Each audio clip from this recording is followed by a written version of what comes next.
কারণ কাদিয়ানির সাথে এমন বহু মেয়ে আছে গ্রামাঞ্চলে যার বিয়ে হয়েছে কোনো কাদিয়ানি ছেলের সাথে। কারণ কাদিয়ানি নিজেকে কাদিয়ানি বলে না, ওরা বলে আহমদি মুসলিম।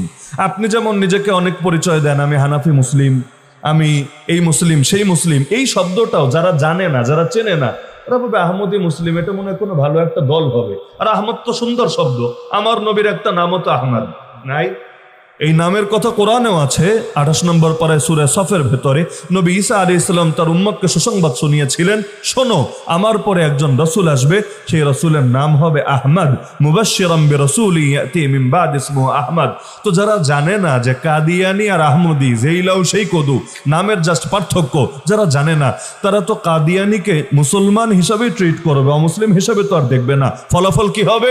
কাদিয়ানিকে দেখলে সালাম দেবে, অথচ সালামের মাধ্যমে সওয়াব হবে না, গুনাহ হবে। একইভাবে কাদিয়ানি মরলে জানাজা পড়বে, তাকে মুসলমানের কবরস্থানে দাফন করবে, অথচ এগুলোর দ্বারাও সওয়াব হবে না, উল্টা গুনাহ হবে।